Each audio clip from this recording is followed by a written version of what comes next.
Area vector. बच्चों आज का हमारा टॉपिक है एरिया वेक्टर। ये टॉपिक हमारे लिए बहुत इंपॉर्टेंट है क्योंकि आगे हम लोग जो भी डेरिवेशन करने वाले हैं इलेक्ट्रिक फ्लक्स से रिलेटेड, ठीक है, गॉस थ्योरम वगैरह, तो वहाँ पर एरिया वेक्टर का एक बहुत इंपॉर्टेंट रोल है। ठीक है, तो एरिया वेक्टर आपको समझना होता क्या है। बहुत आसान सा सिंपल सा टॉपिक है जो आपको मैं समझाने वाला हूँ।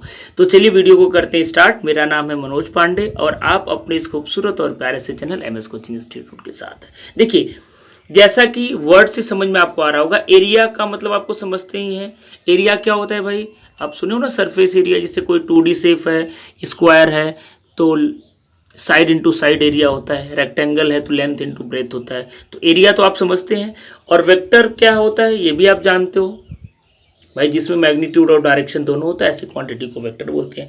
अब एरिया वेक्टर क्वांटिटी बन सकती है कैसे, तो अगर हम लोग एक सरफेस लें, देखिए मैं डायग्राम ऑलरेडी बना के रखा हूं तो आपको ज़्यादा समझ में आएगा। ठीक है, देखिए अगर हम लोग एक ये सरफेस ले, मान लीजिए ये पैरेललोग्राम है या रेक्टेंगल स्क्वायर है, जो भी आप समझ सकते हैं।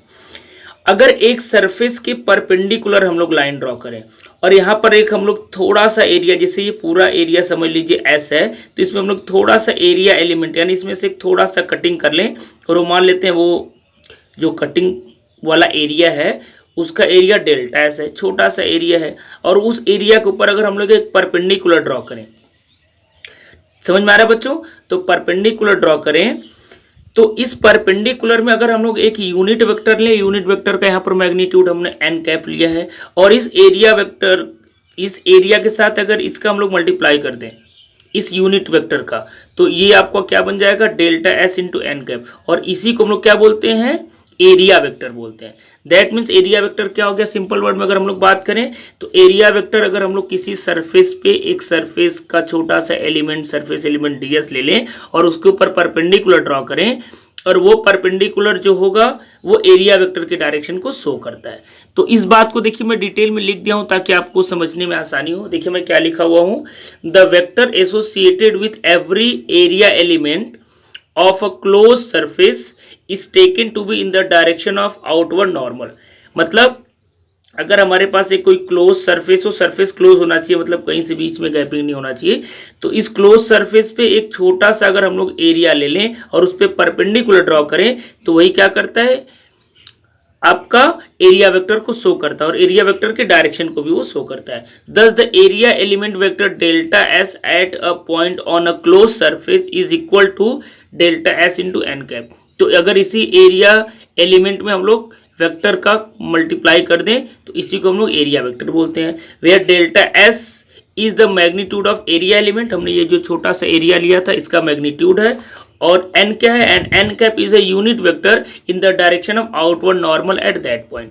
मतलब उस पॉइंट पर जो हमने एरिया एलिमेंट लिया है वहां पर एक नॉर्मल ड्रॉ करें, नॉर्मल का मतलब परपेंडिकुलर होता है, तो वो आपका जो परपेंडिकुलर होगा वो इसके डायरेक्शन को शो करेगा, इस एरिया एलिमेंट को डायरेक्शन को शो करेगा। अगर देखिए बच्चों, अगर हम लोग डेल्टा S सिंपली लिखेंगे तो वो सिर्फ क्या होगा, आपका एक क्वांटिटी होगा, लेकिन वो वेक्टर क्वांटिटी नहीं होगा। लेकिन अगर हम लोग इसमें यूनिट वेक्टर से मल्टीप्लाई कर दें, ये जो है वो एरिया वेक्टर की क्वांटिटी में चेंज हो जाता है। तो इस तरीके से एरिया वेक्टर आपको याद रखना है। सिंपल में अगर मैं आपसे बात करूं तो एरिया वेक्टर बस आपको इतना ही समझना है कि एरिया वेक्टर अगर कोई क्लोज सरफेस हो तो उसके हमेशा परपेंडिकुलर नॉर्मल होता है। यानी डायरेक्शन का बात करें एरिया वेक्टर का तो it is always perpendicular to the surface, to the given surface आप बोल सकते हो। ठीक है, जो भी गिवन सरफेस है उसके परपेंडिकुलर होगा। अब वो सरफेस 2D शेप में भी हो सकता है, 3D शेप में हो सकता है। तो मैं कुछ डायग्राम्स बना रहा हूं ताकि आप अच्छे से समझ पाओ कि अगर कोई भी आपको सरफेस दे दिया, 2D दे दिया या 3D दे दिया, तो आप एरिया वेक्टर को कैसे पहचानोगे, यानी एरिया वेक्टर का डायरेक्शन क्या होगा। ये बहुत इंपॉर्टेंट है क्योंकि आगे जितने भी डेरिवेशन हम लोग करेंगे ये सारे जो कॉन्सेप्ट है वहां पर यूज होने वाले हैं। ठीक है, तो चलिए मैं कुछ डायग्राम बनाया हूं, मैं आपको समझाता हूं डायग्राम के माध्यम से। देखिए जैसा कि मैं नोट्स में लिख दिया हूं, area vector is always perpendicular to the surface. Area vector बच्चों हमेशा सरफेस के परपेंडिकुलर होता है। जैसे देखिए ये सिलेंडर है, सिलेंडर का ये कर्व सरफेस एरिया और ये फ्लैट है, तो अगर हम लोग इस पे परपेंडिकुलर ड्रॉ करें तो कुछ इस तरीके से ड्रॉ होगा, नीचे की साइड ड्रॉ करेंगे तो ऐसा होगा, और अगर हम लोग कर्व सरफेस एरिया पे ड्रॉ करेंगे तो क्या हो जाएगा, उसके परपेंडिकुलर हो जाएगा। वैसे भी मैं इसको बताने का भी आपको प्रयास करता हूँ ताकि आप अच्छे समझ पाओ। जैसे सपोज करो कि ये सिलेंडर है, अब मैं बोलूँ एरिया वेक्टर का डायरेक्शन बताओ, तो आपको क्या करना है, सिंपली इस कर्व सरफेस एरिया पे ऐसे परपेंडिकुलर ड्रॉ कर देना। आई होप आप समझ पा रहे होंगे।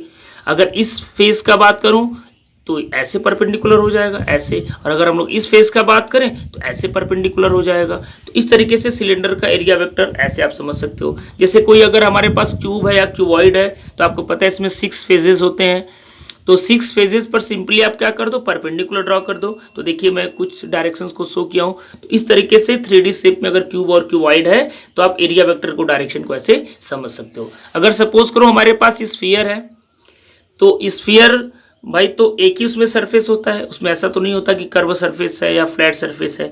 तो अगर स्फीयर में एक ही सरफेस होता है तो सरफेस पे आप कभी भी एक परपेंडिकुलर रख दो। जैसे सपोज करो, इमेजिन करो एक बॉल है, ठीक है, बॉल है, आप इमेजिन कर सकते हो, और बॉल के ऊपर अगर ऐसे मैं रख दूं, समझ में आ रहा है, देखिए जैसे यहाँ पर है, तो बॉल के अगर सरफेस के ऊपर अगर आप कहीं पर कभी भी ऐसे परपेंडिकुलर ड्रॉ कर दो तो ये क्या होगा, इसके एरिया वेक्टर को शो करेगा।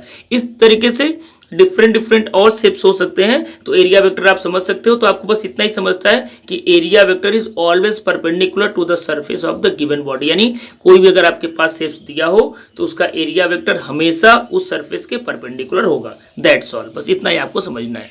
तो आई होप एरिया वेक्टर को आप समझ चुके हो कि एरिया वेक्टर क्या होता है। तो चलिए अब आगे की कुछ हम लोग और वीडियोस में देखेंगे कि हम लोग एरिया वेक्टर का यूज़ कैसे करते हैं आगे डेरिवेशंस में। तो बच्चों इस वीडियो में यहीं तक, नेक्स्ट वीडियो में एक नए टॉपिक के साथ मिलेंगे, तब तक के लिए थैंक यू सो मच।